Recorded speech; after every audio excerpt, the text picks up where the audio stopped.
আসসালামু আলাইকুম। Hello viewers, আশা করি ভালো আছেন। ভিউয়ার্স, বড় বড় সেলিব্রিটিদের ফেসবুক প্রোফাইলে যখন প্রবেশ করবেন তখন দেখবেন যে তাদেরকে কতগুলো লোক ফলো করেছে সেই অপশনটি আপনি দেখতে পাচ্ছেন, কিন্তু তারা কাকে ফলো করেছে সেই অপশনটি দেখতে পাওয়া যায় না। ঠিক এইরকম সেলিব্রিটিদের মতো আপনার ফেসবুক প্রোফাইলেও এই সেটিংসটি করে নিতে পারবেন। অর্থাৎ কিভাবে আপনার যে ফলোয়ার তাদেরকে গোপন রাখবেন বা প্রাইভেট করে রাখবেন সেই অপশনটি কিভাবে চালু রাখা যায়। তো চলুন দেখে নেই কিভাবে এই সেটিংসটি করতে হয়। আর একটি রিকোয়েস্ট, আপনি যদি এই ধরনের টেকনোলজি রিলেটেড ভিডিও পছন্দ করেন তাহলে অবশ্যই ভিডিওতে একটি লাইক দিবেন এবং চ্যানেলটি সাবস্ক্রাইব করতে ভুলবেন না। আর যদি ফেসবুক প্রোফাইল থেকে দেখে থাকেন তাহলে ফেসবুক প্রোফাইলটি ফলো দিয়ে রাখতে ভুলবেন না।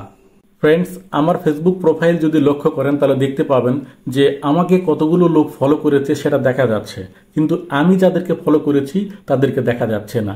এভাবে আপনার ফলোয়িং লিস্ট কিভাবে হাইড করে রাখবেন বা গোপন করে রাখবেন সেটা আজকের ভিডিওতে দেখাবো। তো চলুন কিভাবে এই সেটিংসটি করতে হয়। এই জন্য আপনার ফেসবুকের অফিসিয়াল অ্যাপ্লিকেশনটি ওপেন করতে হবে এবং আপনার ফেসবুকে প্রবেশ করতে হবে। ফেসবুকে প্রবেশ করার পর এইরকম ইন্টারফেস শো করবে। উপরের ডান দিকে যে 3 লাইন অপশন আছে সেখানে আপনাকে টাচ করে দিতে হবে। টাচ করে দিলে আপনাকে এরকম ইন্টারফেসে নিয়ে যাবে। আপনাকে স্ক্রল করে নিচের দিকে আসতে হবে। নিচের দিকে আসলে সেটিংস এন্ড প্রাইভেসি নামে একটা অপশন পাবেন, এর উপরে আপনাকে টাচ করে দিতে হবে। টাচ করে দেওয়ার পরে আরও একটি ছোট সেটিংস পাবেন, এইখানে আপনাকে টাচ করে দিতে হবে। টাচ করে দিলে আপনাকে এইরকম ইন্টারফেসে নিয়ে যাবে। এখান থেকে আপনাকে স্ক্রল করে নিচের দিকে আসতে হবে। নিচের দিকে আসলে অডিয়েন্স অ্যান্ড ভিজিবিলিটি এর নিচে একটি অপশন আপনাকে খুঁজে বের করতে হবে, সেটা হচ্ছে ফলোয়ার্স অ্যান্ড পাবলিক কন্টেন্ট। এই অপশনটি খুঁজে নিয়ে আপনাকে এর উপরে টাচ করে দিতে হবে। এর উপরে টাচ করে দিলে এরকম ইন্টারফেস শো করবে।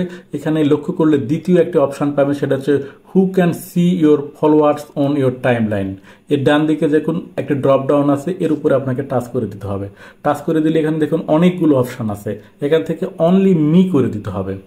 এরপরের আরেকটি অপশন আছে, সেটা হচ্ছে who can see the people page and list you follow.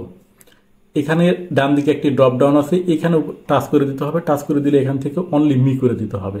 এরপরে যখন আপনার ফেসবুক প্রোফাইলে কেউ প্রবেশ করবে তখন আপনি কাদেরকে ফলো করেছেন সেই অপশনটি সে দেখতে পাবে না।